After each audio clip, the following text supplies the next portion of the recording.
जगत में प्रत्येक व्यक्ति को किसी न किसी प्रकार की निर्भरता अवश्य होती, जैसे कोई बहुत तेजी से दौड़ नहीं पाता तो कोई अधिक हर नहीं उठा पाता, कोई असाध्य रोग से पीड़ित राहत है तो कोई बड़े हुए पापों को स्मरण में नहीं रख पाता। ऐसे निकौन उदाहरण और भी है। क्या आप किसी ऐसे व्यक्ति को जानते जिससे सब कुछ प्राप्त जीवन कौशल कर देते? क्या भेद हैं उनमें और अन्य लोगों में? या आपने कभी विचार किया जो व्यक्ति निर्बलता से पराजित नहीं होता, जो पुरुषेर करने का साहस रखना है, हृदय में वह निर्बलता को पर कर जाता है। अर्थात निर्बलता अवश्य ईश्वर देता है, किंतु मर्यादा मनुष्य का मां ही निर्मित करता है। स्वयं विचार की पर हम यह जानते हुए भी इतना सा सत्य समझ नहीं पाते, या तो हम बीते हुए समय के स्मरण को घर कर बैठे रहते, या फिर आने वाले समय के लिए हम योजनाएं बनाते रहते हैं और जीवन बीत जाता है। हम भविष्य देख सकते हैं, ना ही भविष्य निर्मित कर सकते। हम तो केवल धैर्य और साहस के साथ ऋषि को आलिंगन दे सकते हैं, स्वागत कर सकते हैं। भविष्य का क्या, जीवन का हर पाल जीवन से नहीं भर जाएगा। मनुष्य का मां सदा ही ज्ञान प्रताप में भिन्न बढ़ाव को उत्पन्न करता है। कभी किसी अन्य विद्यार्थी से ईर्ष्या हो जाती है, कभी पढ़ाई हुई पाठों पर संदेह जनता है, और कभी गुरु द्वारा दिया गया दंड मां को अहंकार से भर देता है। नहीं, क्या ऐसा नहीं होता? ना जान के मां को भटकती हैं, और मां की इसी आरोग्य स्थिति के कारण हम ज्ञान प्राप्त नहीं कर पाते। मां की योग्य स्थिति केवल समर्पण से निर्मित होती है। समर्पण मनुष्य के अहंकार का नष्ट करता, ईर्ष्या महत्वाकांक्षा आदि भावनाओं को दूर देखो शांत करता है और मां को एकाग्र करता है। न ज्ञानियों की गुरु दत्तात्रेय ज्ञान प्राप्त कर लिया था, अर्थात विशेष ब्रह्मा ज्ञान का हो या जीवन के ज्ञान का या गुरुकुल में प्राप्त होने वाले ज्ञान का, उसकी प्रताप के लिए गुरु से अधिक महत्व है। उसे गुरु के प्रति हमारा समर्पण, क्या यह सत्य नहीं? प्रत्येक मनुष्य के जीवन में ऐसा क्षण अवश्य आता के समय या राजा के कर्मचारी का धर्म प्रकट हो जाता। सबके जीवन में ऐसी घटना बनती ही रहती। अधिकतर लोग ऐसे किसी कान को धर्म संकट के रूप में जान ही नहीं जाते हैं, जैसे मक्की गुड़ की और खेती चली जाती। वास्तव में धर्म संकट ईश्वर के निकट जान का अच्छा धर्म संकट से यदि हम संकट को ही डाल दुख तो मिलता है जीवन भरत, किंतु नहीं टूटा मां दरिद्र नहीं हो जाते। दो व्यक्ति जब निकट आते हैं तो एक दूसरे के लिए सीमाएं और मर्यादाएं निर्मित करने का प्रयत्न है अवश्य करें। हम यदि सारे संबंधों पर विचार करें तो देखेंगे इन सारे संबंधों का आधार यही सीमाएं हैं। जो हम दूसरों को तोड़ता है तो उसकी मां का वास्तविक रूप क्या हमने कभी विचार किया? और जब स्वतंत्रता का स्वीकार किया जाता है तो उसका हृदय दुखते भर जाता है, तो हमारा हृदय क्रोध से भर जाता है। क्या ऐसा नहीं होता है? तो किसी मर्यादाओं या सीमाओं की आवश्यकता ही नहीं होती। अर्थात जी प्रकार किसी संबंध का डे है, या वैसे ही स्वतंत्रता किसी संबंध की आत्मा ने स्वयं विचार की समस्या आता है कि सत्य खाने का निश्चय होता है, किंतु कभी कभी उसे तथ्य को बोलते हुए भी भय लगता है। कदाचित किसी दूसरे की भावनाओं का विचार आता है, दूसरे को दुख होगा, यह भाई भी शब्दों को रोकना है। तो यह क्या हमने कभी विचार किया है? जब भाई रहते हुए भी कोई तथ्य बोलना है तो हो सकते कहलाता। वास्तव में सत्य कुछ और नहीं, केवल निर्भयता का दूसरा नाम, और निर्भय होने का कोई समय नहीं होता, क्योंकि निर्भयता आत्मा का स्वभाव नहीं होता। अर्थात श्रेष्ठ की इच्छा ज्ञान प्रताप को भी एक स्पर्धा बना देती है, और स्पर्धा में विजय अंतिम कब होती है?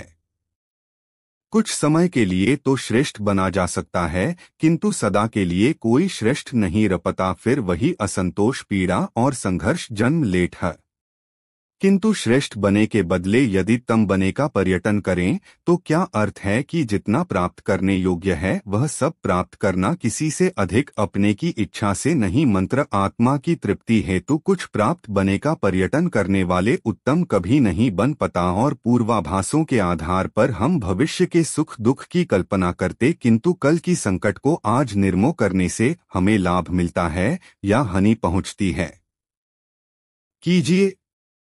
शक्ति के जन्म का कारण प्रत्येक व्यक्ति जब संकट से निकलता है तो एक पद आगे बढ़ा होता है, अधिक चमकता है, आत्मविश्वास से अधिक भारत होता है, न केवल अपने लिए अभी तो विश्व के लिए भी नहीं। संकट का जन्म अपने आप को बदलने का, अपने विचारों को ऊंचाई पर करने का, अपनी आत्मा को बलवान और ज्ञान मंदिर बनाने का नहीं होता किंतु जो यह नहीं कर पता प्रत्येक पद पर दूसरे पद के विषय में कोई निर्णय करना ही पड़ता। निर्णय अपना प्रभाव छोड़ जाता, दुख निर्मित करते हैं, न केवल अपने लिए अपने परिवार के लिए, आने वाली पीढ़ियां के लिए। जब कोई दुविधा सामने आई है तो मां व्याकुल हो जाता है और मां बन जाता है युद्ध भूमि। वास्तव में शांत मां से जब कोई निर्णय करता है तो अपने लिए सुखद भविष्य बनाता किंतु अपने मां को शांत करने के लिए जब कोई निर्णय करता है तो वो व्यक्ति भविष्य में अपने लिए काटो भारत। स्वयं विचार कीजिएगा। मनुष्य स्वयं को योग्य नहीं मानता जब उसे अपने ही बाल पर विश्वास नहीं राहत है, किंतु जब यह समझना है कि यह संघर्ष से अधिक शक्तिशाली बनाते, इसे व्यायाम करने से डेकी शक्ति बढ़नी, प्रत्येक संघर्ष के साथ उसका उत्साह बढ़ता है, अर्थात विश्वास और कुछ भी नहीं। मां की स्थिति, जीवन को देखने का दृष्टिकोण, मंत्र और जीवन का दृष्टिकोण तो मनुष्य के अपने वाश में होता है। स्वयं विचार कीजिए। लिसन देख उत्तम भावना है ये, किंतु 3 प्रश्नों के ऊपर विचार करना हम भूल ही जाते। प्रथम प्रश्न, क्या समय के साथ प्रत्येक मार्ग बादल नहीं जाते? क्या समय सदा ही नहीं चुनौतियां को लेकर नहीं आता? तो फिर बीते हुए समय के अनुभव नहीं पीढ़ी को किस प्रकार लाभ दे सकते हैं? दूसरा प्रश्न, क्या प्रत्येक संतान अपनी माता पिता की छवि होता है? तो फिर संतानों को नई नई प्रश्नों, संघर्षों और चुनौतियां से दूर रखना यह उनके लिए लाभ करना कहलाएगा या पानी पहुंचाना? अर्थात जी प्रकार संतान के भविष्य का निर्माण करने के बदले उसके चरित्र का निर्माण करना श्रेष्ठ है, वैसे संतानों के जीवन का मार्ग निश्चित करने के बदले उन्हें नए संघर्षों के साथ जूझने के लिए मनोबल व ज्ञान देना अधिक लाभदायक। चाहे आप कितने भी शक्तिशाली क्यों न, कितने भी प्रबल क्यों, परंतु उसके रहस्य उसके नस की चाबी। इसलिए यदि प्रबल रहना, शक्तिशाली रहना है, मर्थ रहना, तो अपने रहस्य को किसी को और ना ही शत्रु को, क्योंकि समय पड़ने पर कब कौन शत्रु हो जाए ऐसा कहना संभव नहीं। विभीषण को रावण के अमृत कुंड का ज्ञात था, इसीलिए प्रभु श्री राम रावण का वध करने में सफल हो सके। इसलिए उचित यही है कि आप अपने रहस्य को स्वयं तक इसी में रखें। क्या स्मरण हुआ विद्यालय में जब आप परीक्षा देने जाते थे तो क्या? परंतु जीवन की परीक्षा ऐसी नहीं होती, नकल करने वाला सफल नहीं इसलिए है ना। जब आप सफल होते हैं, किसी चुनौती पर विजय पाते हैं, तो मां प्रसन्नता से आनंद के उपवन में झूम लगता है, और जब आप असफल होते हैं तब मां दुख और पीड़ा के सागर में डूबने लगता है। परंतु वास्तव में सफलता और असफलता है क्या राय से भी छोटा होता है, परंतु बरगद का वृक्ष संसार के महाकाय वृक्षों में जाना जाता है। जैसे जैसे वो अधिक शाखों का भर उठाता है, अधिक पत्तियां का सृजन करता है, वैसे वैसे उसकी शाखाएं जताएं बनकर जड़ तक पहुंचती है और इस वृक्ष को सहारा देती यह जीवन का बहुत महत्वपूर्ण रखेगा। हमारा शरीर प्रकृति का एक महान आविष्कार है। इससे जटिल संरचना संसार में और कोई सरल ज्ञान देने वाला और कोई नहीं। हमारे शरीर में 5 संतान के भविष्य का निर्माण करने के बदले उसके चरित्र का निर्माण करना श्रेष्ठ है। वैसे संतानों के जीवन का मार्ग निश्चित करने के बदले उन्हें नए संघर्षों के साथ जूझने के लिए मनोबल व ज्ञान देना अधिक लाभदायक। चाहे आप कितने भी शक्तिशाली क्यों न, कितने भी प्रबल क्यों, परंतु उसके रहस्य उसके नस की चाबी। इसलिए यदि प्रबल रहना, शक्तिशाली रहना है, मर्थ रहना तो अपने रहस्य को किसी को और ना ही शत्रु को, क्योंकि समय पड़ने पर कब कौन शत्रु हो जाए ऐसा कहना संभव नहीं। विभीषण को रावण के अमृत कुंड का ज्ञात था, इसीलिए प्रभु श्री राम रावण का वध करने में सफल हो सके। इसलिए उचित यही है कि आप अपने रहस्य को स्वयं तक इसी में रखें।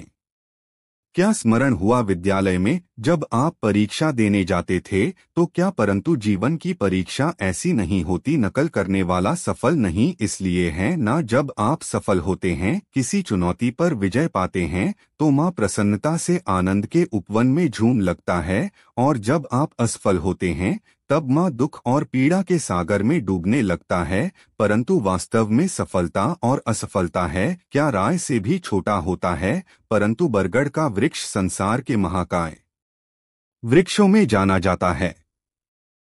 जैसे जैसे वो अधिक शाखों का भर उठाता है, अधिक पत्तियां का सृजन करता है, वैसे वैसे उसकी शाखाएं जताएं बनकर जड़ तक पहुंचती है, और इस वृक्ष को सहारा देती यह जीवन का बहुत महत्वपूर्ण रखेगा। हमारा शरीर प्रकृति का एक महान आविष्कार है। इससे जटिल संरचना संसार में और कोई सरल ज्ञान देने वाला और कोई नहीं। हमारे शरीर में 5 इंद्रिय होती है जो हमें भावपूर्ण और वस्तुओं का दिशा करती है। हमारे पास आंखें के लिए सबका भिन्न भिन्न कार्य, क्योंकि अधिक भाषा नस को निमंत्रण देता है। स्मरण रखिए, आप जीन्स प्रेम करते हैं, सदा उनके समीप रहना चाहते नहीं चाहते कि कभी अपनों से दूर होना पड़े, बिछड़ना पड़े, परंतु क समय के पश्चात अपनों से दूर हो उन्नति के लिए आवश्यक माता पिता सदा लाभदायक रहती है। आज मैं आप सबको एक कथा सुनता हूँ।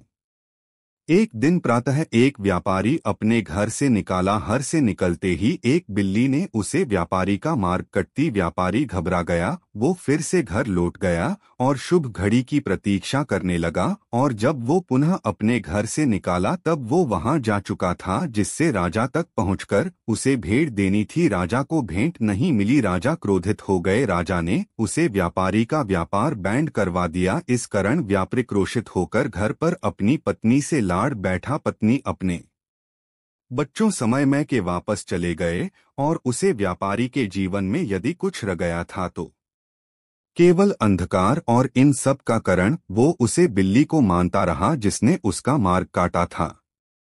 ऐसा ही एक दूसरा व्यापारी राजा को भेंट देने निकाला और उसे व्यापारी का मार्ग भी एक बिल्ली ने काट दिया। वो व्यापारी तने घबराए, परंतु उसने आगे बढ़ाना अधिक उचित समझा। राजा तक वो समय पर पहुंच उसने राजा को भेंट। राजा प्रश्न है, और राजा ने व्यापारी को अपना व्यापार बढ़ाने की अनुमति दी, स्वर्ण आभूषण दी। जब व्यापारी घर पर पहुंच तो पत्नी को आभूषण और अपने बच्चों को देने के लिए वस्त्र थे। उसके पास हर और प्रसन्नता थे। समझ रहे हैं ना, दोनों के साथ एक ही प्रकार की घटना हुई, परंतु दोनों के प्रतिक्रिया भिन्न। ऐसा ही हमारा जीवन भी है। हमारे जीवन में प्रारब्ध का अपना स्थान है, परंतु उससे कई अधिक महत्वपूर्ण हमारे प्रतिक्रिया, हमारे सोच का प्रभाव है। हम सभी अपने जीवन में कोई कार्य करते हैं तो थकान की अनुभूति तो कार्य करने का मन नहीं करता। हम आशा करते हैं कि कदाचित एक दिन में 24 के स्थान पर 26 घंटे होते तो आराम करने के लिए हमें और अधिक समय मिल जाता। हमें ऐसा अनुभव होता है कि हम बहुत अधिक कार्य कर रहे। जो लोग संसार में सफल हैं उनके पास भी सफल होने के लिए दिन में केवल 24 घंटे थे। इसलिए यदि आप जीवन में कोई भी कार्य करें तो वो आपके माँ को खाना चाहिए, या जो कार्य आप कर रहे हैं उसे अपने माँ को बा देने सफलता आपको मिलेगी। कभी सोचा है हमारा जीवन भी उसे रेत की घड़ी की भांति है जो रेत नीचे गिर चुकी है। वह हमारा अतीत जो अब भी ऊपर है, वह हमारा आने वाला भविष्य और वर्तमान ये संकुचित स्थल है जहां से धीरे धीरे करके रेत गिर रही है।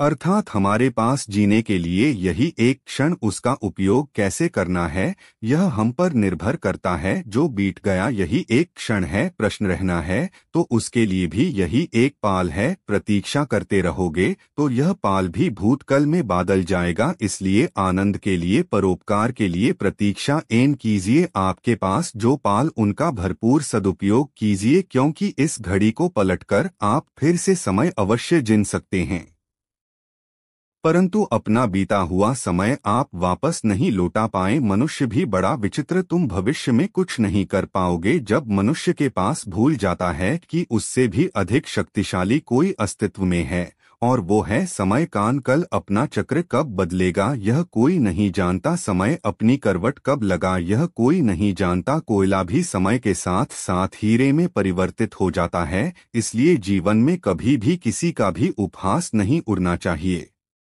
परंतु तीनों का अर्थ भिन्न होता है और परिणाम प्रेम से होता है और सफलता। परंतु जब यह भावना अहंकार बन जाते ही पहचाना कैसे जाए। अहंकार जग गया जब तक आप स्वयं से प्रश्न, जब तक आप सबसे ऊंचा उठने का प्रयास कर रहे तब तक। आज मैं आप सबको एक कहानी सुनता। एक दिन गोकुल में दो व्यापारी आए। एक व्यापारी शहर का था, बड़ा मीठा शहर था उसका, परंतु वह गोकुल में टिक नहीं पे। उसके व्यापार ने घटाया और शीघ्र ही वो गोकुल छोड़कर चला गया।